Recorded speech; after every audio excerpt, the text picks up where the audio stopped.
ওকে তুমি এটা কি করলে? তুমি সুধার গায়ে হাত তুললে কেন? তাহলে কি পুজো করবো? দেখলে না, শুনলে না কি বলে গেল ওরা? যতদিন সুধা এই বাড়িতে থাকবে ততদিন আমাদের মেয়েকে ঘরের বউ করে কেউ নিয়ে যাবে না। এই জন্যই তো বলেছিলাম মা, সুধাকে আগে বিদায় করুন। বিদায় তো করতে চাই, কিন্তু কে ঘরে তুলবে ওকে? কে বিয়ে করবে এই ডিভোর্সি মেয়েকে? বিয়ে করতে পারবে না, কিন্তু কেন? কিন্তু ওই যে সমুদ্র বললো তোমার তাকে পছন্দ হয়েছে। আমি আমার ওনাকে চেনা লেগেছিল। জাস্ট দেখে মনে হয়েছিল যেন আমি ওনাকে আগেও কোথাও একটা দেখেছি। জানি না কেন বারবার উনি আমার স্বপ্নে আমার সামনে এসে পড়ছিলেন। আমি মানছি যে উনি খুব ভালো মানুষ, বুদ্ধিমতী, সংসারী। আজকে উনি তোমার প্রাণও বাঁচিয়েছেন, তার জন্য আমি খুবই কৃতজ্ঞ। কিন্তু পছন্দ তো এভাবে হয় না ঠাম্মি। তাছাড়া বিয়ে খুব বড় একটা সিদ্ধান্ত, সেটার জন্য আমি তৈরি নই। আমি আমার সিদ্ধান্ত জানিয়ে দিয়েছি। ঠাম্মির কথার উপর কথা বলার সাহস তোমার হয় কি করে?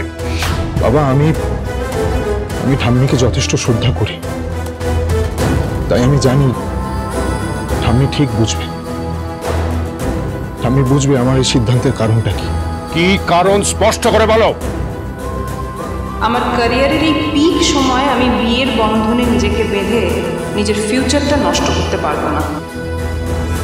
তোমার ভালোবাসার পরীক্ষায় সে পাশ করেনি কেন ভাই? যে অর্থের কাছে মাথা নত করে তার জায়গা তেজ বসু মল্লিকের জীবনে কোনোদিনও হবে না। ভালোবাসা, বিশ্বাস তেজ বসু মল্লিকের জীবন থেকে মুছে গেছে বাবা। এত সহজে আমি কাউকে ভরসা করতে পারবো না। আমাকে ক্ষমা করে দিন। মা, ওকে যেতে দাও, কেউ ওকে জোর করবে না।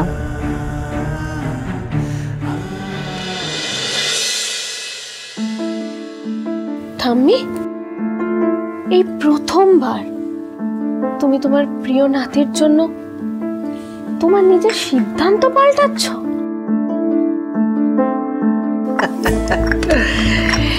এই কাননবালা দেবীর চুলগুলো এমনি এমনি পাকেনি। যা তোমরা খোলা চোখে দেখো না, তা আমার অভিজ্ঞ চোখে ঠিক ধরা পড়ে। তাই দাদু ভাই একদিন নিজেই এই বিয়েতে মত দেবে, এটা কাননবালা দেবীর দৃঢ় বিশ্বাস।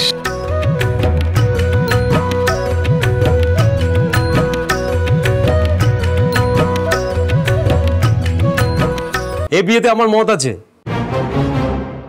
কিসকা হ্যায় ये तुमको इंतजार मैं हूं ना, বলেছিলাম না বিয়েটা মিটে গেলে তোমার জন্য হার নিয়ে আসবো আশীর্বাদের। এই যে এসে গেছি। কাতলাদা, সত্যি বলে তো আজ পাত্রপক্ষের কানে তুমিই লাগিয়েছো না দিদির কথাটা? ঝিনুক চুপ। কাতলাদা, তুমি ঠিক সময় বাড়িতে এসেছো। বলছি মা, এটাই সঠিক সুযোগ সুধাকে বাড়ি থেকে বের করার। কাতলা, তুমি যত তাড়াতাড়ি সম্ভব এই সুধাকে বিয়ে করে বাড়ি থেকে নিয়ে যাও তো। না না না, আমি বিয়ে করবো না। করবি না মানে? তোর ঘর করবে। ও কাতলাদা, বলছি তুমি যে হাতটা এনেছো আমাদের সুধাকে দেবে বলে, তোমার হবু বউকে পড়াবে বলে, তুমি পড়াবে না? আচ্ছা আমি একটু দেখি। হ্যাঁ, কেমন হয়েছে হাতটা, একটু দেখি। কি ভালো হাতটা। উঠামনি এখন কি সুন্দর হার গেছে। আচ্ছা ঠিক আছে, আমি নিজে পড়ে দিয়ে আসি। হ্যাঁ দিদি, খবরদার। এই বাড়িতে এতদিন ধরে আমার মেয়েকে অনেকবার অনেক রকম ভাবে অপমান করা হয়েছে। আমি কাউকে কিচ্ছু বলিনি, চুপ করে রয়েছি। কিন্তু আমার মেয়ের বিয়ে আমি কাতলার সঙ্গে দেব না। যেই নরক থেকে আমি আমার মেয়েকে একবার পার করে এনেছি, সেই নরকে আমার মেয়ে আর যাবে না। তাহলে সুধার জন্য কি আমাদের নরক যন্ত্রণা সহ্য করতে হবে?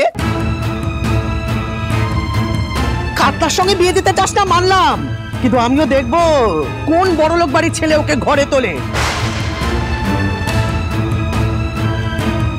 ওকে বিয়ে দিয়ে শ্বশুর বাড়ি পাঠানো হয়েছিল যাতে আমাদের সংসারে একটা পেট কমে, কিন্তু সেই সব চুকিয়ে দিয়ে 2 বছর আমাদের ঘরে থেকে ও সর্বনাশ করে যাচ্ছে। ওর ডিভোর্স কেস মেটাতে, এই বাড়িটা বন্ধক রাখা টাকা মেটাতে আমাদের হিমশিম খেতে হচ্ছে। কি শুরু করেছো তোমরা? বলো তো সবাই চুপ করো না। না করবো না। তুমি তোমার মেয়ের সর্বনাশ দেখতে পারো, কিন্তু আমি আমার মেয়ের সর্বনাশ দেখবো না। আমি 1 মাস সময় দিলাম, এই 1 মাসের মধ্যে হয় সুধা এই বাড়ি থেকে চলে যাবে বিয়ে করে, আর নয় আমি সুধাকে ঘর থেকে বার করে দেবো। বড় বৌমা, সুধার জন্য আমি আমার মেয়ের জীবনটা নষ্ট হতে দিতে পারবো না মা। হয় সুধা অন্য কোনো বাড়িতে ঘরের বউ হয়ে যাবে, আর নয়তো আমি ঘাড় ধাক্কা দিয়ে মেয়েকে বার করে দেবো। হ্যাঁ,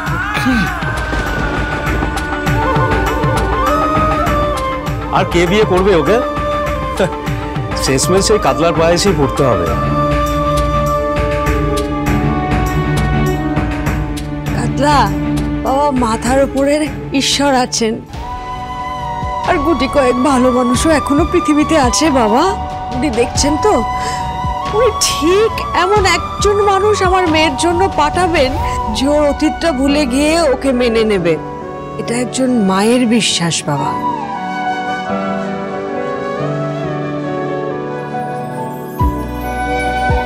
আমি কারোর বড় মুখাপেক্ষী হয়ে থাকতে পারবো না মা।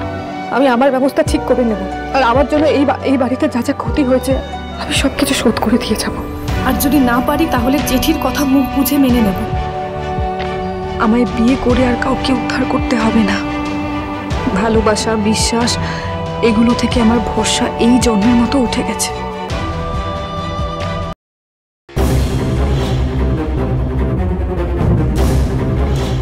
তেজ বসু মল্লিক আর কোনোদিনও কাউকে নিজের জীবনে জায়গা দিতে পারবে না।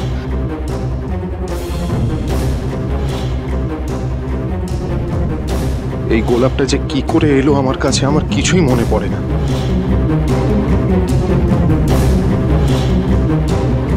মন হালদারের মতো মেয়েদের তেজ বসু মল্লিকের জীবনে কোনো জায়গা নেই। এই শুকনো গোলাপটা সেটারই প্রমাণ হয়ে থেকে যাবে সারা জীবন। আগামী 2 মাসে আমাদের সমস্ত ডেটস ব্লকড। আর শোনো, ওই বাগবাজারের ভাদুরীদের মতন ভিকিরি ক্লায়েন্টদের কোনো জায়গা নেই A to Z ইভেন্টসে। কথাটা যেন মনে থাকে। যাও।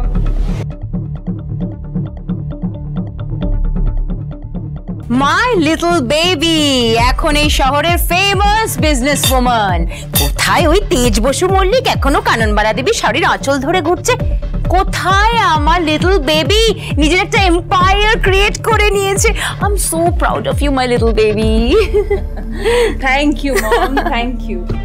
আসলে কি জানো, ওই তেজ বসু মল্লিককে আমি আমার প্রেমের জালে ফাঁসিয়েছিলাম শুধুমাত্র টাকার জন্য।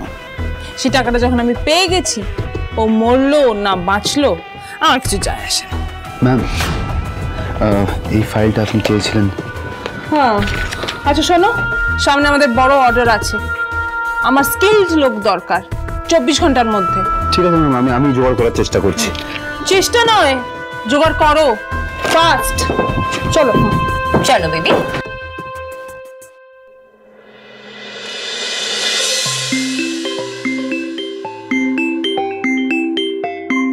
সুধা, হ্যালো বিজিত, হ্যাঁ বল। বলছি আমাকে একটা সাহায্য করতে পারবি? বল না তুই। আমাকে একটা কাজ জোগাড় করে দিতে পারবি প্লিজ? কেন, কি হলো রে? খুব তাড়াতাড়ি একটা কাজ জোগাড় করতে না পারলে আমাকে এই শহর ছেড়ে অনেক দূরে চলে যেতে হবে রে।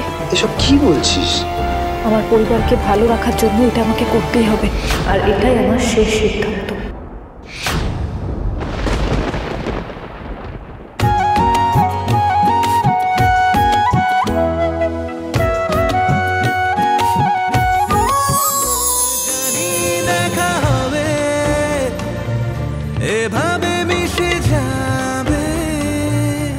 তোমার যোগ্যতা হলে কে তেজ? যে শুধুমাত্র নিজের স্বার্থই নয়, সংস্কার, নীতিবোধ, সততা এসবের মূল্য রাখে।